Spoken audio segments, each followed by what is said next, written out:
All they want to do is impede. They want to investigate. They want to go fishing.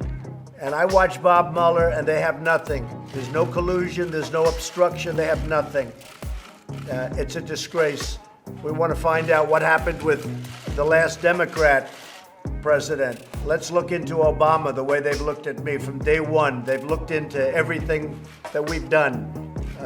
They could look into the book deal that President Obama made.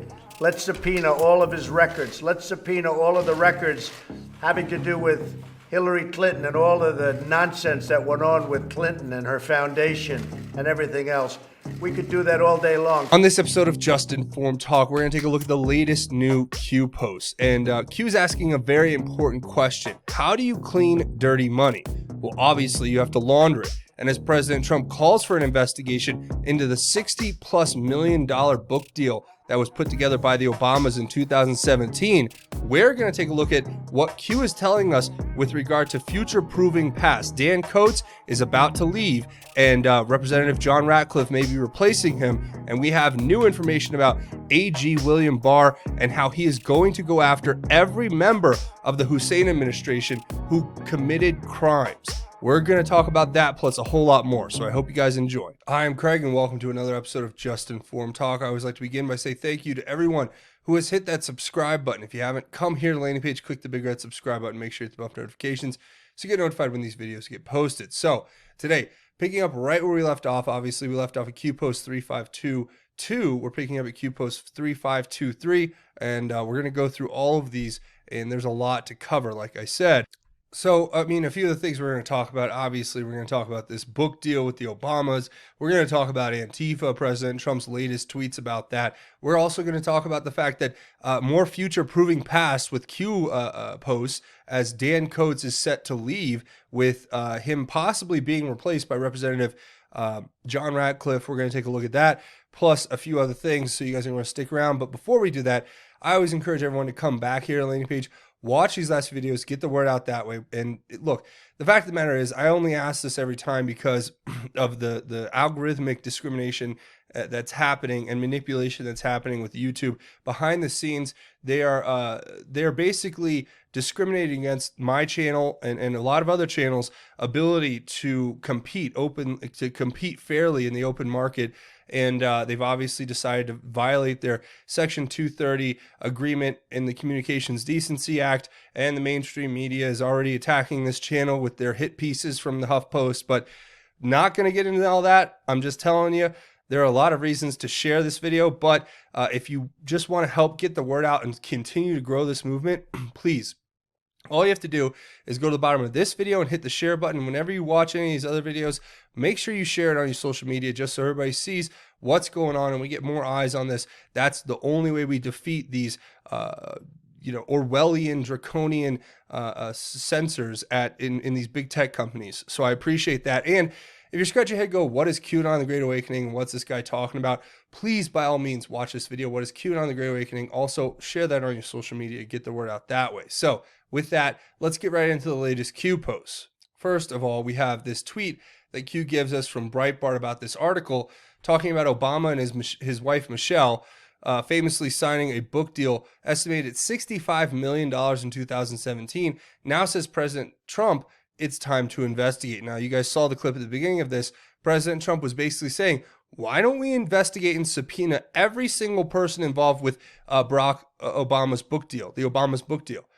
And there's a couple points I think that are trying to be made here. First of all, it's pointing out the hypocrisy, right? They attack President Trump. You have Representative Elijah Cummings now demanding that President Trump turn over basically every piece of financial records he's ever had his entire life, whether it's with his accountant or with any of his many businesses. They want everything without any predicate, mind you. The predicate is they are trying to find dirt to remove the president of the United States. So they are going to try to subpoena and get all the information illegally that they can.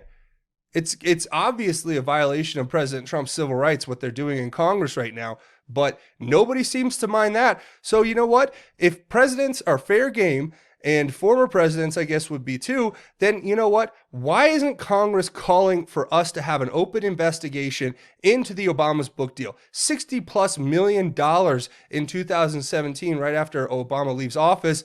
Well, did that money have anything to do with the Iran deal possibly? Could that money have been funneled back into Obama's pocket through some sort of cash transfers that took place through Iran and other different foreign countries in Europe?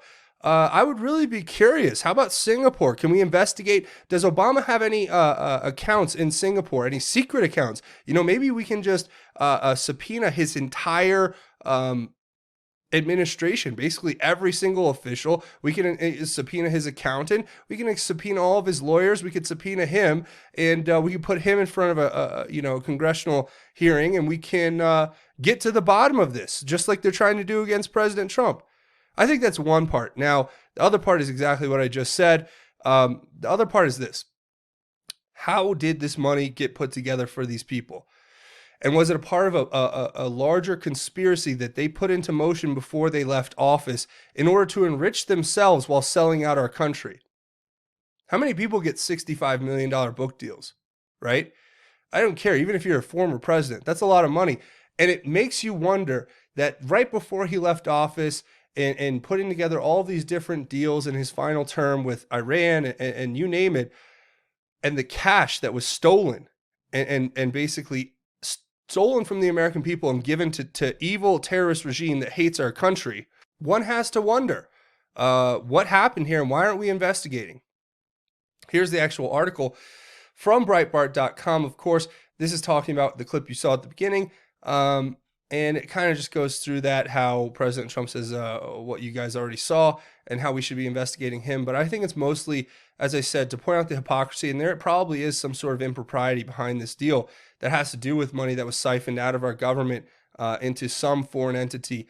And that's how this is how they literally fleece they fleece the American people, and they are corrupt, and they funnel the money back into their own pockets. These people come into office, barely with, a few $100,000, and they're leaving the office of the president of the United States with $65 million book deals, like they're all of a sudden, the most popular actor in Hollywood or whatever it is. Look, the fact is that these people got a lot of money for basically nothing. I mean, this is a book deal that is really a joke, and it could be a way that they funnel money back in. And I think one of the other main points that President Trump was trying to make was that this investigation could have easily been put forth by the Republicans when they had control of the House, but they didn't, because he calls them gentlemen and women. And look, you do with this as you may. I think it's very fascinating when you look at these things and you have to kind of ask yourself, what else is going on behind the scenes that we aren't seeing? This would be an important place to start. Former Q post where it gave us this Sarah Carter tweet, and then it said, imagine what would happen if by law every U.S. congressman, woman, U.S. senator, president, etc. was by law audited every 1 to 2 years by an independent agency. Imagine what would happen if those audits extended to all family members of such elected officials. Would Dems continue to push for foreign aid to the countries versus the homeland? It says, what happens when the kickbacks dry up? Maxine Waters, $4 million house. Nancy Pelosi, net worth $150 million. Joe Biden's son, brother, net worth tens of millions of dollars. Clinton family, $200 million plus pre-election of Bill Clinton, less than $1 million. Obama family, $40 million plus pre-election, less than $1 million. Disguised under book deals. It says those who take are offered more powerful positions within the party, controlled, drain the swamp, Q. So this is laying out everything that we need to know with regard to how this all could possibly be working behind the scenes. Yes, Bill Clinton, less than $1 million net worth before he came to office. Of course, Barack Obama, less than $1 million net worth before he came to office. They both left multi-millionaires. Almost $250 million in net worth between the two of them after leaving office, right?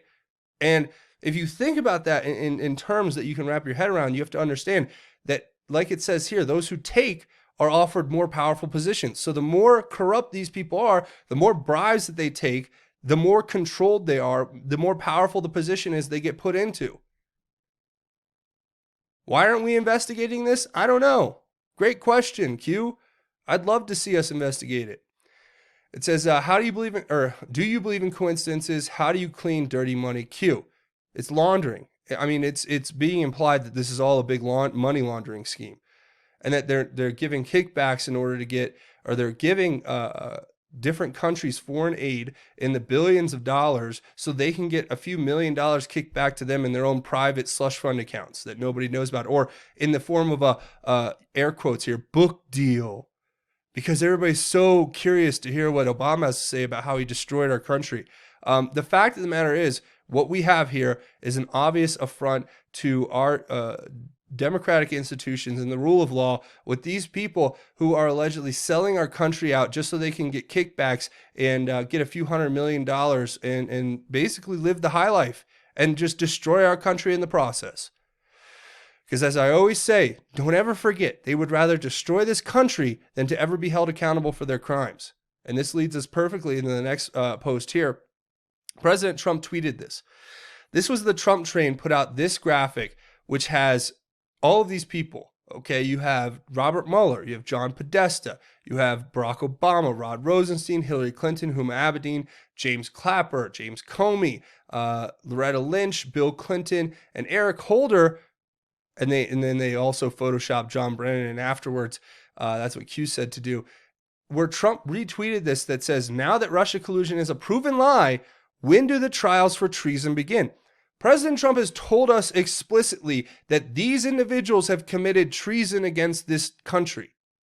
If this is what I don't understand about these big tech social media censors. The president of the United States of America is telling us that these individuals committed treason against our nation, and you expect me to trust CNN because you say they're an authoritative news source? You're out of your mind, okay? CNN were the complicit accomplices to these criminals, these treasonous criminals. And President Trump's gladly pointing it out for us, yet, the people at YouTube are so brain dead, and the people at Google and Facebook and Twitter, that they don't understand that this is a serious issue. These people have committed treason against our nation. I don't take that lightly. And you're going to discriminate against this channel and other channels, and you're going to try to silence us and throw us into the memory hole. But mark my words, we will never, ever give up the pursuit of justice against these criminals who betrayed our country. And I can't wait to see every single one of them brought to justice legally in a court of law. So I'm just going to leave that there. Obviously, it gets me a little upset. It says, the President of the United States retweeted this graphic. Please reread the above. Please, or pause and reread above. Pause and reread above again.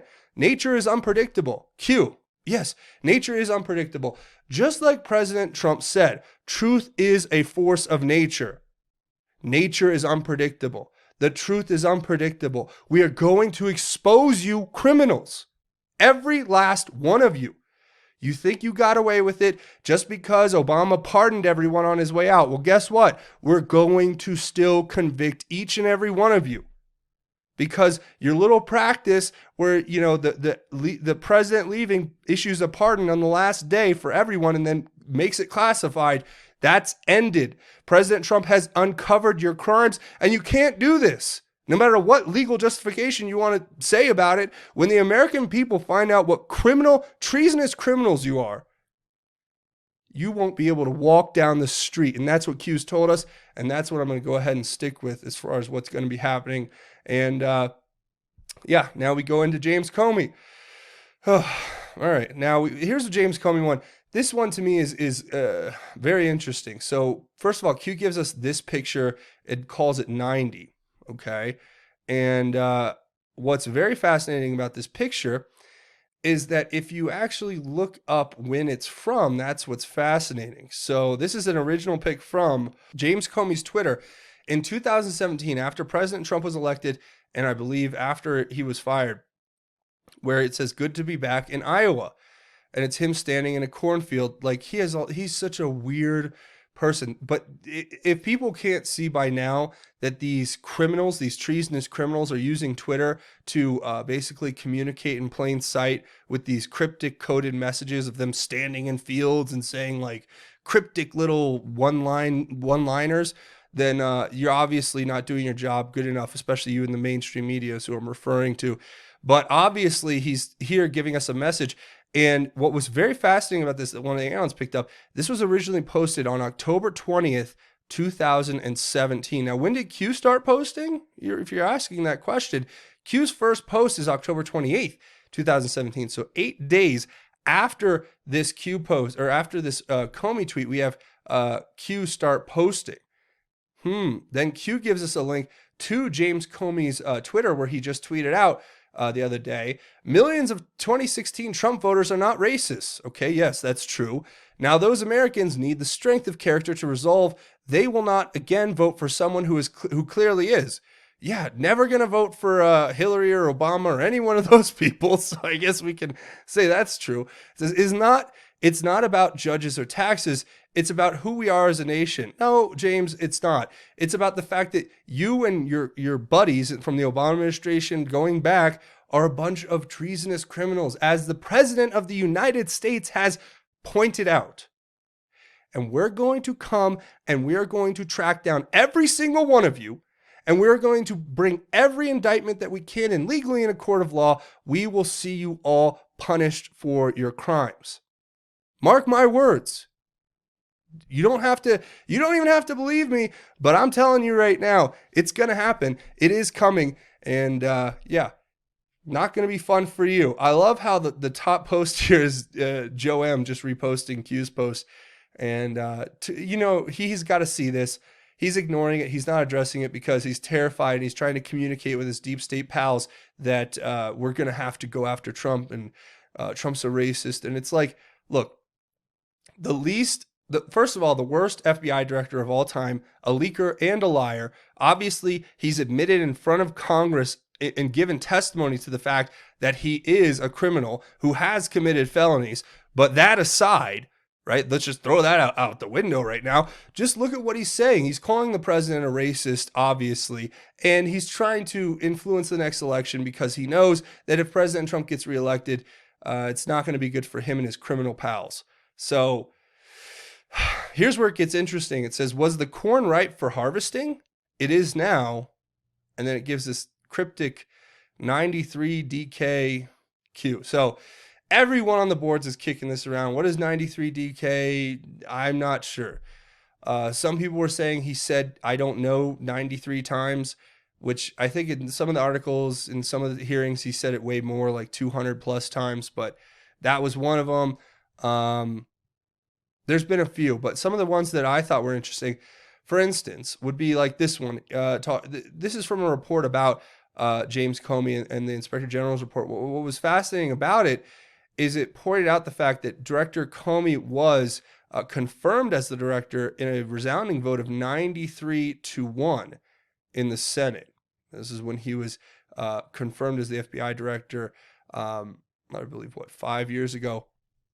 So from the date of this article, I should say, but you can see it here for yourself. Okay, that's an interesting one, 93-1. I don't know how compelling that is, but it's interesting. But another one that I thought was interesting is to look back here, where it talks about the fact that back in 1993, we have a interesting scenario with James Comey, right?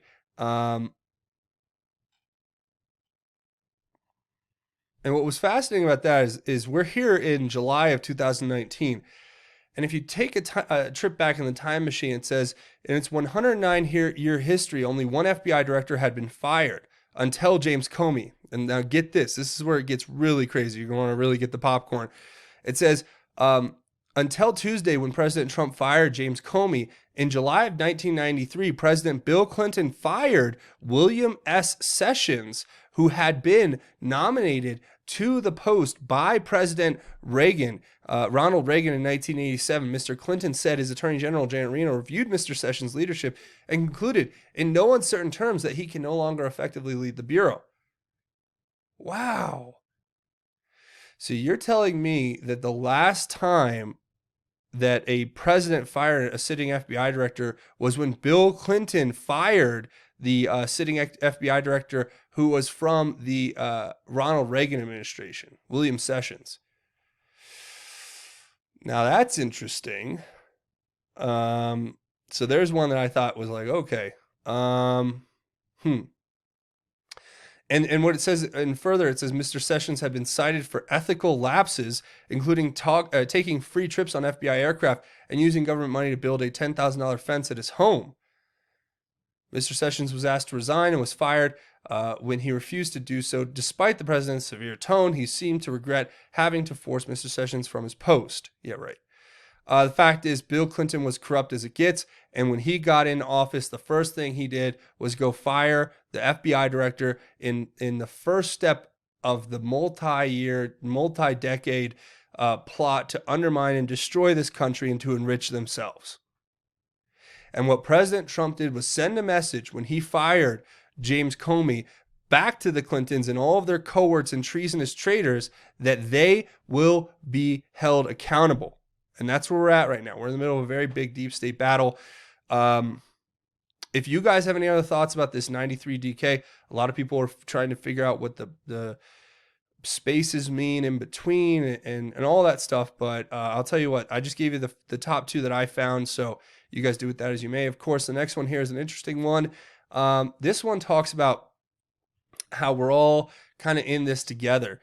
This is somebody named Michelle Hugh who says our most recent QAnon series is in Chinese, co-authored by these people, and I read by tens of thousands of Chinese worldwide. So I guess these people are doing a Chinese version of Q, like in translating it, and a lot of the Chinese are reading it. Now I'm assuming these people are probably from either like Taiwan or Hong Kong, somewhere where it's more free than actual mainland China, and that they're using those freer places to kind of funnel that information in, which is good by me. Let's keep getting the information to as many people as we humanly can. Q says, where we go when we go all. I could not agree more. Another thing, Q's older post from March 2018, where he gives us a picture of the 2017 parliamentary, or paramilitary, I should say, wing of the Democratic Party of America, the Anti-Fascist Action, is the same exact symbol used by the 1933 paramilitary wing of the Communist Party of Germany, the Anti-Fascista Action. So these people are brainwashed. They literally believe that they're anti-fascists fighting Nazis, when in reality, they themselves are so stupid that they've been brainwashed and tricked into becoming actual fascists because they're too dim-witted to see that the things they are doing are what the Nazi fascists did. That's the best way I could put it. These people are just complete morons. And President Trump is rightfully so calling them out, saying, consideration is being given to declaring Antifa the gutless radical left whack jobs who go around hitting only non-fighters people over the heads with baseball bats. A major organization of terror, along with MS-13 and others, would make it easier for police to do their job. So I couldn't agree more.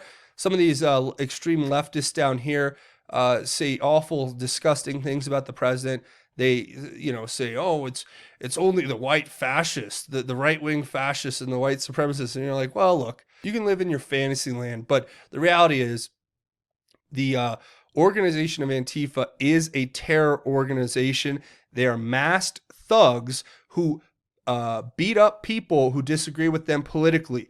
They literally use violence against speech. That is a tried and true tactic of the fascists of history. So whatever you want to say, I don't see Trump supporters wearing masks, beating people up in the streets.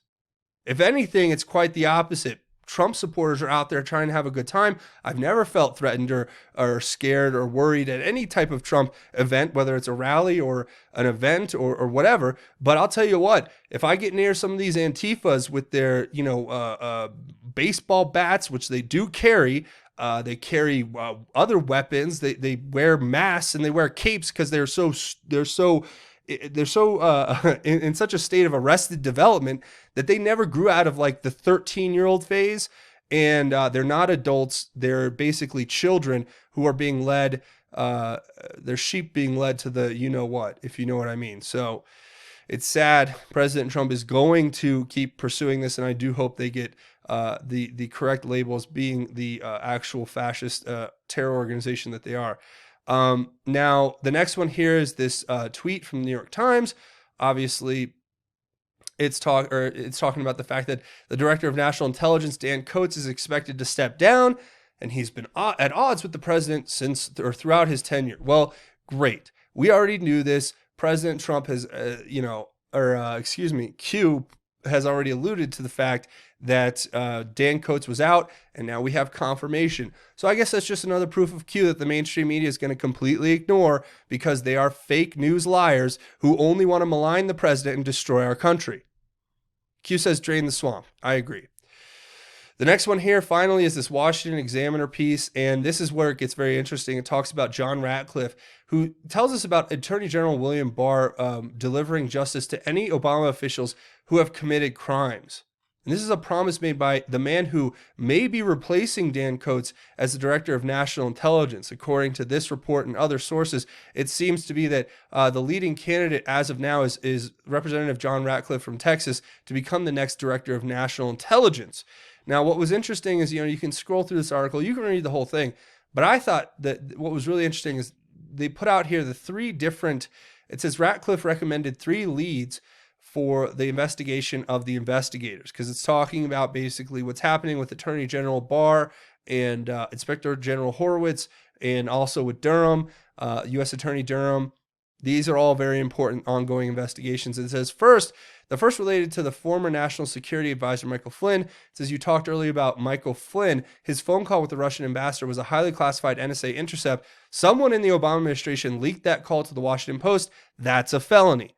So these people, Obama is such a criminal. He was ordering his lackeys in his administration to commit felonies. That's great. Really, really great stuff, right? This all goes back. Attorney General Jeff Sessions actually vowed to investigate this. So if he started the investigation, just like we've seen with things like Epstein and stuff that come up now, and you see it's really happening, this is one that's going to come up in the future, I believe, as well. It's also saying here that investigators should also look into the conflicting congressional testimony between Fusion GPS co-founder Glenn Simpson and Justice Department official Bruce Orr. Basically, Glenn Simpson said he didn't talk to Bruce Orr before the 2016 election, and Bruce Orr testified because he's, obviously scared, and he was turned really quickly because he realized that he was going to be in big trouble. But he turned really quick and said, "Yeah, I met with Glenn Simpson 3 months before the election." Right? And he was the one who was funneling the fake Steele dossier into the Department of Justice to start the investigation.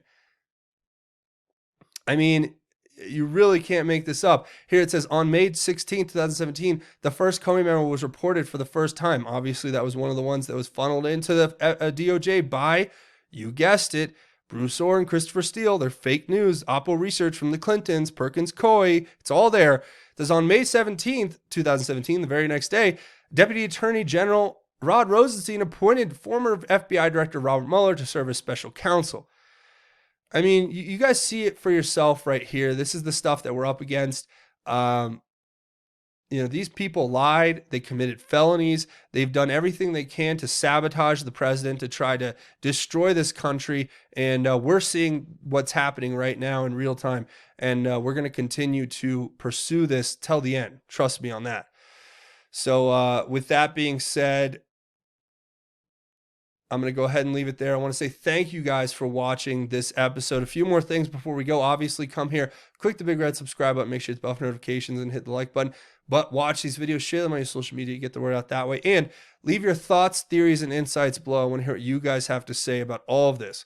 Also, if you want to help support the channel, you can go over here and get the Brave browser. If you guys haven't tried this yet, I really want you to try it. There's a link at the top of the description down there. And what you do is you go down, you click that link, it brings you to this page, you click this button to download the browser, you install it and you run it. And it's basically like Chrome and Firefox or Internet Explorer, whatever you're using, but it blocks ads. It gives you a lot more privacy. And when you visit pages like mine on YouTube, it actually helps support my channel. So it's like kind of a win-win for everyone. So I'd encourage everyone to download the Brave browser and try it out for yourselves, and let me know what you think down in the comments. I've tried it out and I do like it as well. So I really would encourage you to check it out. Also, don't forget to come find me on Twitter at JUSTINFORMED. That's a great way you can help out with the channel. We can connect there. Also, don't forget to come over here and find me at JUSTINFORMEDNews.com, the official website for Just Informed Talk. Links to the Q stuff, different news outlets, and breaking news, and of course, the latest from the channel here. You can get all of that here at JUSTINFORMEDNews.com. I would encourage you all to check that out. A couple other ways you can help out the channel, both financial. Come over here to Patreon, patreon.com. I've talked about it before. It's a crowdfunding website. And look, when we are where we are now, where the mainstream media, Huffington Post, is writing hit pieces about this channel, and then YouTube is secretly behind the scenes demonetizing me and attacking my channel and trying to destroy it. That's just when I put my life to God and I say, please help me however you can, Lord, and I'll just continue to fight this battle no matter what. And God has blessed me with all of you guys who come and contribute on a regular basis. It's a monthly donation. So if you want to help create content on this channel and support content on this channel, all you have to do is come here to Patreon. There'll be a link in the description. Click this button to become a patron. It's a monthly donation. You set it and forget it. No, you're helping create content on this channel. Also, I have a GoFundMe set up. If you want to make a one-time or anonymous donation, that certainly helps the channel out big time. So with that, before we go, we do a segment at the end of each one of these episodes called God's Grace is Greater, where we talk about God's grace and how it is truly greater. And when we talk about all these evil people, these treasonous criminals who have betrayed us and all this stuff, I want to give you an idea of what that looks like. And in Psalm 14, we actually get, from the good book here, a portrait of what sinners look like. And I want to share this with you. It says, and this is the whole Psalm 14. It says, "The fool says in his heart, God does not exist. They are corrupt. Their actions are revolting. There is no one who does good. The Lord looks down from heaven on the human race to see if there is one who is wise, one who seeks God. All have turned away. All alike have become corrupt. There is no one who does good, not even one. Will evildoers never understand? They consume my people as they consume bread. They do not call on the Lord. Then they will be filled with terror, for God is with those who are righteous. You sinners frustrate the plans of the afflicted, but the Lord is his refuge." And what does that mean? What does all that mean? Well, to put it quite simply, these people don't understand. They don't call on the Lord. They don't look to God before they make these decisions, which is why they commit such evil acts and atrocities to begin with. Why they're so corrupt. Why they are willing to betray this country and betray the trust that's put in them by others. Because they don't understand what being a righteous man or woman means. They don't have the power of God inside of them working because they haven't embraced it. They haven't tapped into it. They've decided to ignore God. And we all know what the fate of those who ignore God's will is. They will end up in the pit because God promises that he will save those who are righteous and who call upon his name. And if we continue to do that and stand in opposition to this evil, no matter what they do to us, they can pick us off one by one, they can take us out, and they can do whatever they want to us, but they will never, ever defeat the will of God, and God will prevail. Read the Bible. God wins. And that's where I'm going to go ahead and leave it. Spread that message to your family and friends and get it out there. I appreciate it. Also, before we go, come here, click the big red subscribe button if you haven't. Make sure you hit the bell for notifications and punch it, bop it, tap it, whatever, reverse roundhouse kick it. Hit the like button if you guys like this content and want to see me make more. That's going to be it for me. I want to say thank you for watching this episode of Just Informed Talk. I'm your host, Craig. Godspeed and God bless each and every one of you, Patriots.